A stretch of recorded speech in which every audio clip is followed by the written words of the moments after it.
This next story comes from day 155 at an embattled Sickle Hill. The PressCorps reporter Potato has more. This is Reporter Potato for the PressCorps here on Sickle Hill. Today I'm with Ocdt Krystoph, who has been here fighting for at least, 3-4 days? Almost a week, yes. So, for the questions.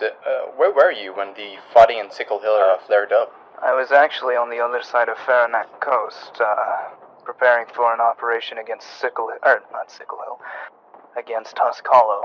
So, what was the situation at Sickle Hill when you arrived? Well, after we received the, message for, anything that they could use to for help,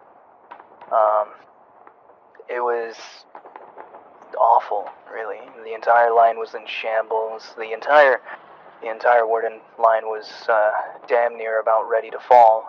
And when me and my men arrived, if I recall correctly, it was what is left of my division, the Mad 13th, and a little bit of a few other grunts that we had picked up along the way, and it was just a mess. We had gotten there right at one of the quiet moments, and thankfully we were able to get in position right before a literal tidal wave of colonials slammed against us. Good lord. You say human waves, but what were they up against? Like, what did they even have? Like, what was the technology? What weapons did they have? Or did they have any, armored support, any vehicles? They did have some armored support, but most of them were armed with, actually, now that I actually have time to think about it, there were many of the colonials armed with storm rifles. They were very intent on trying to break through our line. They attempted to bring up I believe it was 2 armored cars and a half-track as well. But we did have anti-tank measures, and we made quick work of them. But we were outnumbered at least 3-1 at Sickle Hill. After all this fighting, how did the tide turn from just holding out in Sickle Hill to, actually pushing to Apollo's Landing?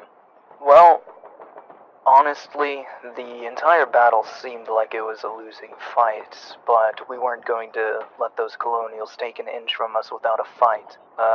Second Lieutenant Phobos and myself, who took it upon ourselves to inspire the men and remind them why they're fighting. Well, each one of them valiantly held their ground and defended against everything that the colonials threw at us. I remember there was a machine gunner right next to me at my position. He was shot several times, actually, and he just continued firing and screaming obscenities and curses at the colonials as they kept coming in droves at us.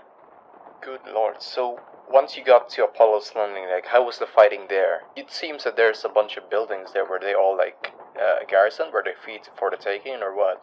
Every single building was garrisoned. Every single window in every house in that city had a rifle poking out of it. We had to clear out each and every street, each corner, each house had to be damn near leveled. If we're looking at casualty figures, what would be the estimate? I try not to think about that.